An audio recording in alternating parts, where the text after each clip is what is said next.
اللهم كل وليك الحجة ابن الحسن صلواتك عليه وعلى آبائه في هذه الساعة وفي كل ساعة وليا وحافظا وقائدا وناصرا ودليلا وعينا حتى تسكنه أرضك طوعا وتمتعه فيها طويلا برحمتك يا أرحم الراحمين.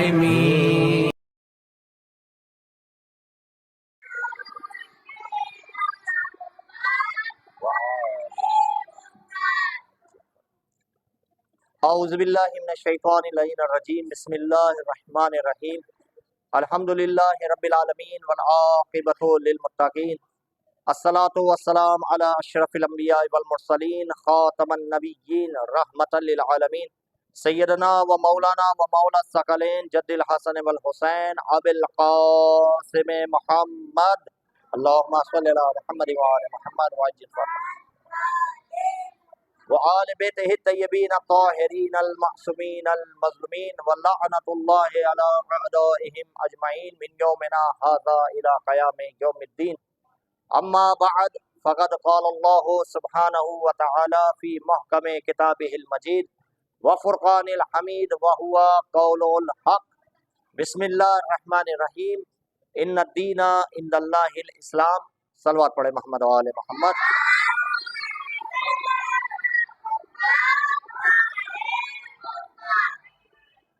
پیارے بچوں، جو سلسلہ ہمارا دین سے آگاہی اور اسلام کے احکامات کو جاننے کے لیے رکھا گیا ہے، ہم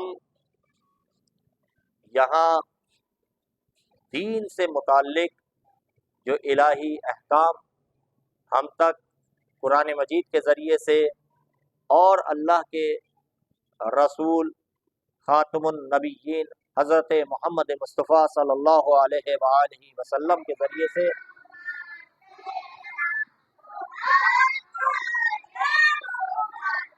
ہم تک پہنچے ہیں، ہم ان مختصر سے دروس میں ان احکامات کو جاننے کی اور ان پہ عمل کرنے کی کوشش کریں گے.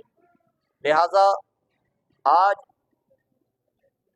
ماہ رمضان المبارک کا 5واں روزہ ہے اور ہمارا 5واں درس کہ جو وضو کے عنوان سے ہے.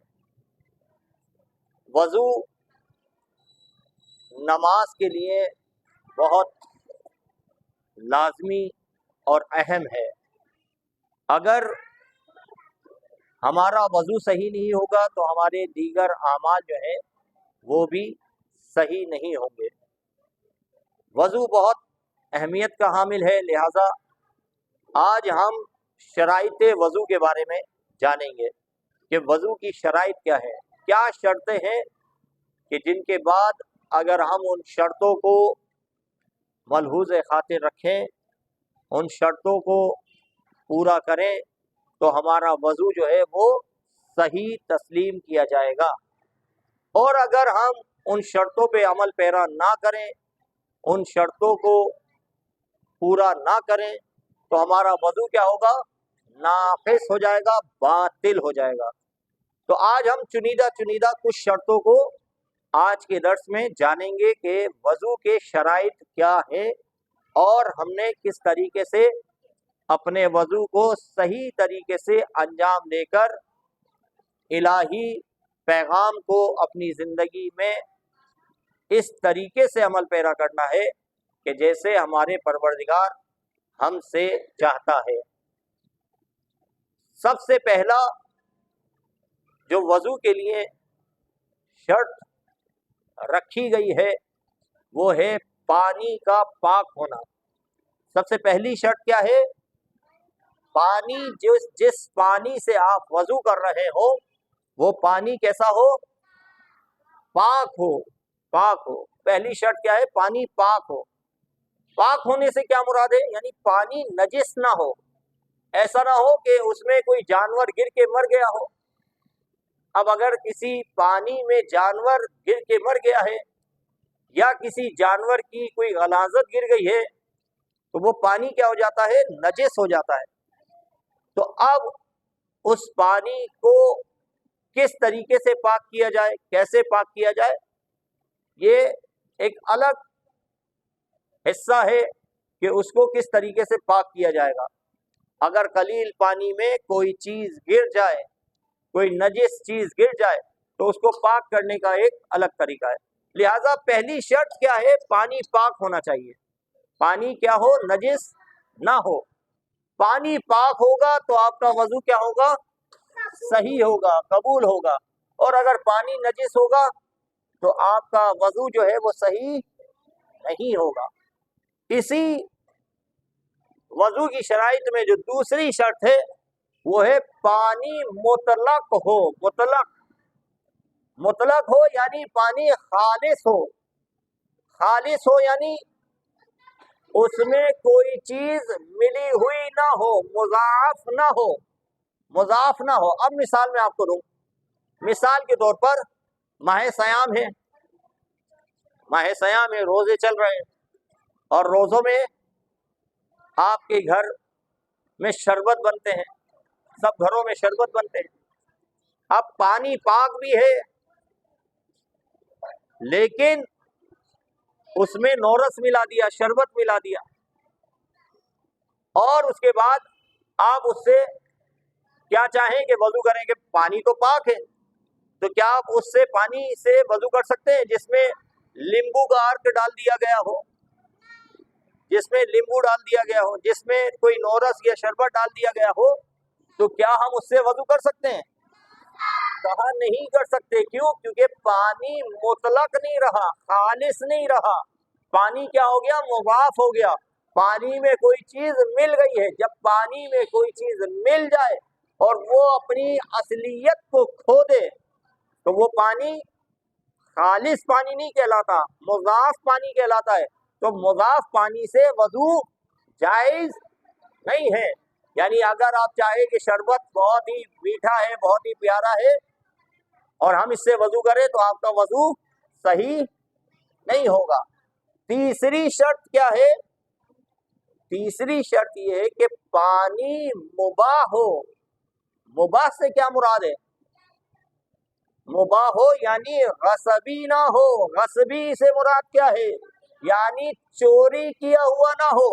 ایسا نہ ہو کہ کسی کا کوئی پانی رکھا ہو اور آپ جائیں دیکھیں کہ پانی خالص بھی ہے، کوئی چیز ملی ہوئی بھی نہیں ہے، اور پانی پاک بھی ہے، لیکن وہ ملکیت میں آپ کی نہیں ہے، وہ آپ کے اختیار میں نہیں ہے، وہ آپ کی ملکیت میں نہیں ہے، آپ کو اس پانی کے استعمال کرنے کی اجازت نہیں ہے، تو آپ کیا کریں گے؟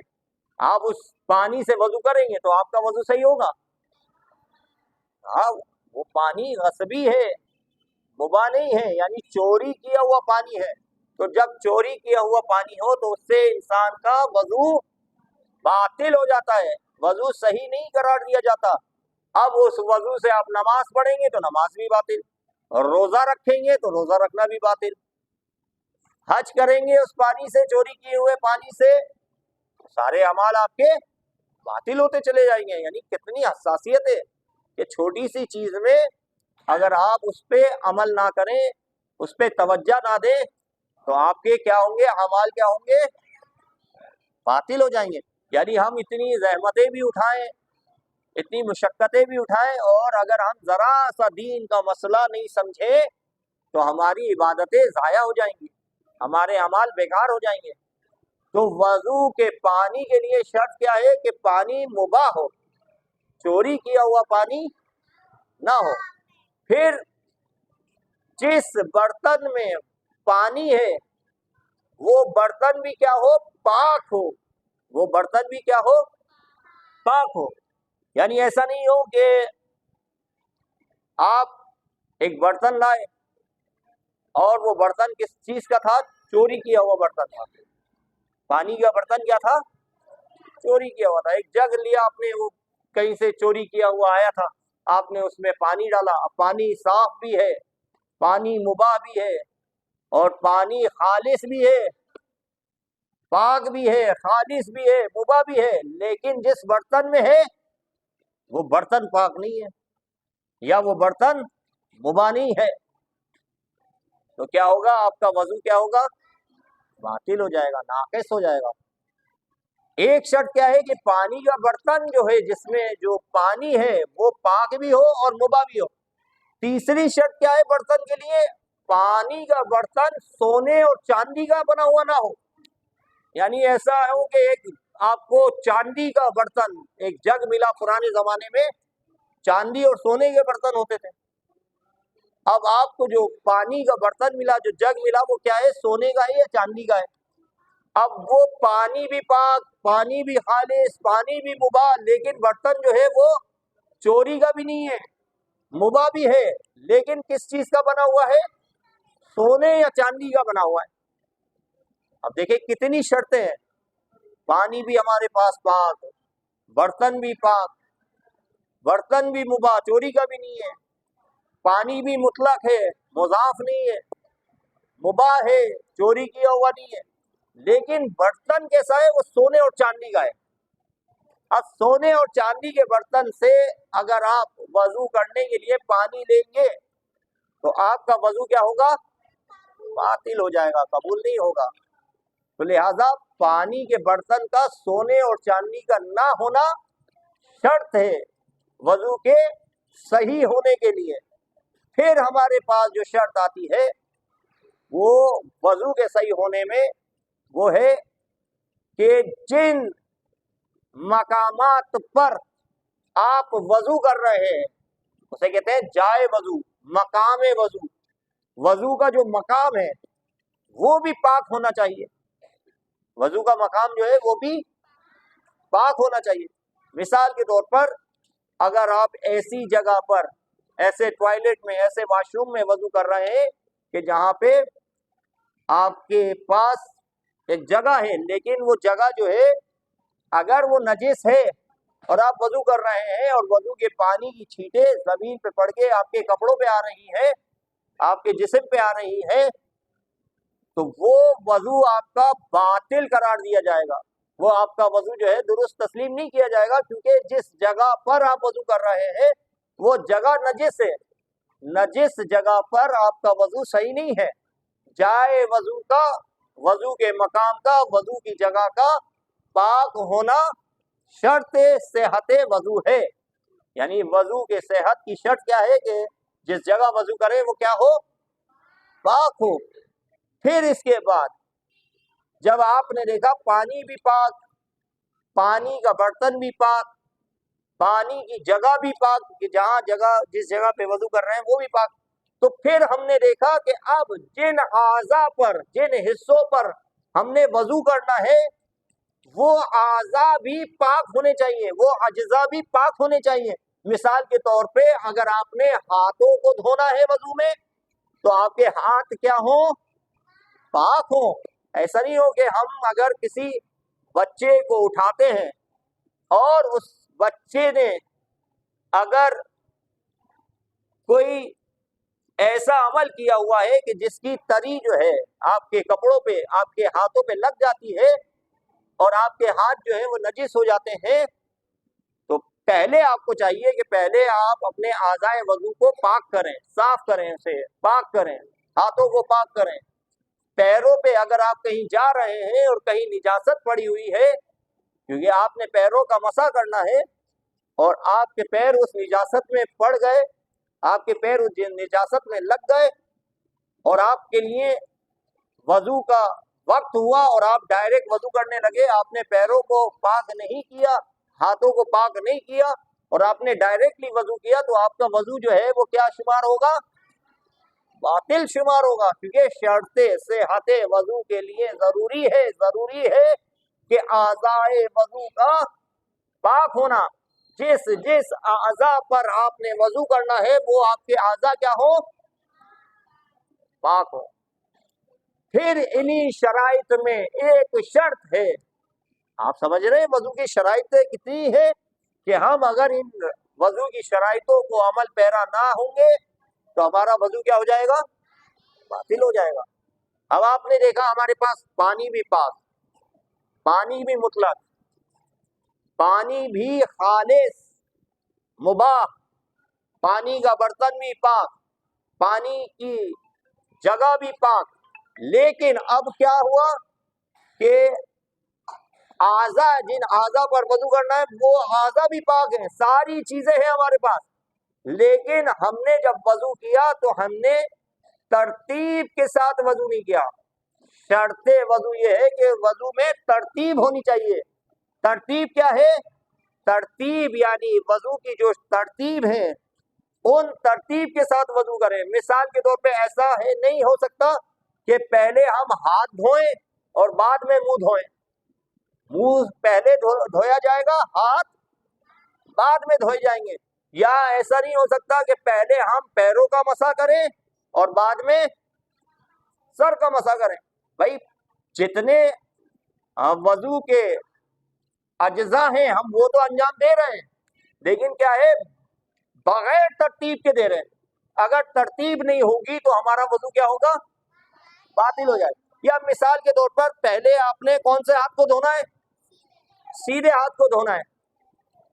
آپ پہلے الٹے ہاتھ کو دھونے بعد میں سیدھے ہاتھ کو، اور آپ کہیں بھائی دونوں ہاتھوں کو دھونا ہے، دونوں ہاتھوں کو دھو لیا۔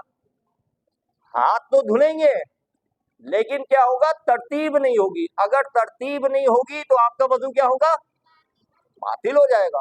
لہذا ہمیں رعایت کرنی چاہیے کہ جو وضو کی ترتیب ہے کہ پہلے دونوں ہاتھوں کو دھونا ہے، ہاتھوں کو دھونے کے بعد ہمیں جب ہاتھ کلائیوں تک دھل جائیں گے پھر اس کے بعد کیا کرنا ہے؟ کلی کرنی ہے، ناک میں پانی ڈالنا ہے، نیت کرنی ہے، پورے چہرے کو دھونا ہے، یعنی ترتیب بائی ترتیب، پھر سیدھے ہاتھ کو، پھر الٹے ہاتھ کو، پھر سر کا مسح، پھر سیدھے ہاتھ سے سیدھے پیر کا مسح اور الٹے ہاتھ سے الٹے پیر کا مسح۔ یہ ترتیب آپ نے پوری انجام دینی ہے۔ اگر آپ نے ترتیب کو بگاڑ دیا تو آپ کا وضو کیا ہوگا؟ بگڑ جائے گا، آپ کا وضو جو ہے وہ باطل ہو جائے گا۔ اب آپ دیکھیں ترتیب بھی ہے، اب ساری چیزیں آپ لے کے آئے، پانی بھی پاک، ساری چیزیں آپ کی شرائط پوری ہے، پانی بھی پاک ہے، ترتیب بھی آپ کر رہے ہیں، لیکن کیا ہوا؟ موالات نہیں ہے۔ شرط وضو صحت کے لیے کیا ہے؟ موالات کا ہونا۔ موالات کسے کہتے ہیں؟ پے در پے، پے در پے، یعنی موالات سے کیا مراد ہے؟ موالات سے مراد یہ ہے کہ ایک عضو کو دھونے کے بعد دوسرے عضو کو اتنی جلدی دھونا، اتنی جلدی انجام دینا کہ پہلا عضو جو ہے وہ خشک نہ ہو جائے، خشک نہ ہو جائے۔ سمجھ رہے ہیں بات آپ؟ موالات کسے کہتے ہیں؟ موالات شرط صحت وضو ہے۔ وضو کے صحیح ہونے کی شرط کیا ہے؟ کہ اس میں موالات ہو، وضو میں کیا ہو؟ موالات ہو۔ موالات یعنی ایک عضو کو دھونے کے بعد، ایک عمل کو کرنے کے بعد دوسرا عمل اتنی جلدی کریں کہ پہلا عمل جو ہے وہ، پہلا عضو جو ہے وہ سوکھ نہ جائے، اسے کہتے ہیں موالات۔ پھر وضو جو ہے وہ قربتاً اللہ کرنا چاہیے۔ قربتاً اللہ کیا یعنی؟ وضو کس کے لیے کریں گے؟ لوگوں کو دکھانے کے لیے یا خوبصورتی پیدا کرنے کے لیے؟ کس لیے وضو کریں گے؟ چہرے کو دھونے کے لیے؟ وضو کس لیے کریں گے؟ قربتاً اللہ، اللہ کی خوشنودی کے لیے، اللہ کی رضاعت کے لیے، اللہ کو راضی کرنے کے لیے قربتاً اللہ وضو ہونا چاہیے۔ پھر وضو کے شرائط میں شرط یہ ہے کہ انسان اپنا وضو آپ کرے، اپنا وضو آپ کرے۔ ایسا نہیں ہو سکتا کہ میں اگر بیٹھا ہوں اور میں کہوں کہ آج میں بہت تھک چکا ہوں، حسن بھائی آپ آئیں اور میرے ہاتھوں کا وضو کر دیں، میرے ہاتھوں کو دھو دیں۔ اپنا وضو انسان کیا کرے؟ خود کرے، اپنا وضو آپ کرے۔ وضو کی صحت کے لیے ضروری ہے، وضو کے صحیح ہونے کے لیے ضروری ہے کہ انسان کیا کرے؟ اپنا وضو آپ کرے۔ ہیلپ لے سکتا ہے، مدد لے سکتا ہے. مثال کے طور پر پانی اگر نلکے میں نہیں آ رہا ہے تو میں آپ سے کہہ سکتا ہوں کہ آپ ایک گلاس میں یا جگ میں پانی لیں اور آپ ہلکے ہلکے سے پانی مجھے ہاتھوں میں ڈالیں تاکہ میں وضو کروں. آپ ہیلپ لے سکتے ہیں لیکن کسی سے وضو اپنا نہیں کروا سکتے. ایسے نہیں ہو سکتا کہ آپ کہیں کہ میرے ہاتھوں پہ وضو کرو، میرے سر پہ مسا کرو. یہ ہو سکتا ہے کہ اگر کسی کا ہاتھ نہیں اٹھ رہا تو وہ آپ کے ہاتھ سے پانی ڈلوا کے، آپ کے ہاتھ کو تھام کے، آپ کے ہاتھ کو پھیر کے آپ کا وضو کرائے. یا سر تک ہاتھ نہیں پہنچ سکتا تو وہ آپ کے ہاتھ کو اٹھا کے آپ کے سر تک لے کے جائے اور آپ اپنے ہاتھ سے سر کا مسا اس طریقے سے کریں. یہ ساری شرائط جو وضو کی ہیں یہ بہت اہم ہیں. اگر ہم اس پہ توجہ نہیں دیں گے تو ہمارا وضو کیا ہوگا؟ باطل ہوگا. اب وضو باطل ہوگا تو ہماری نماز بھی ناقص ہو جائے گی، نماز بھی باطل ہو جائے گی. تو یہ شرائط ہم نے دیکھنی ہے کہ ہم ان شرائط پہ عمل کریں. پھر ایک اور شرائط آخری کہ نماز اور وضو کے لیے، نماز کے لیے وقت جو ہو وہ کافی ہو. یعنی اگر آپ وضو کریں گے اور وضو کرنے میں اگر نماز کا وقت ختم ہو جائے گا تو ضروری ہے کہ صرف واجبات پہ عمل کریں. واجبات پہ، جو واجبات وضو ہے وہ انشاءاللہ اگلی کلاس میں آپ کو بتائیں گے کہ وضو کے واجبات کیا ہیں. ٹھیک ہے، آج ہم صرف شرائط وضو کو ہم سمجھے کہ یہ شرائط اگر ہم نے جان لیے اور ہم نے ان پہ عمل کر لیا اور ہم ان شرائط کو پورا کرتے ہوئے نظر آئے تو ہمارا وضو کیا ہوگا؟ صحیح ہو جائے گا. اور اگر ہم نے ان پہ عمل نہ کیا تو ہمارا وضو باطل ہو جائے گا. دعا کریں گے کہ پروردگار ہمیں دین اسلام کو سمجھنے کی اور اس پہ عمل کرنے کی توفیق عطا فرمائے. مل کے صلوات پڑھے محمد وآل محمد، اللہم صلی علی محمد وآل محمد وعجل فرجہم ولا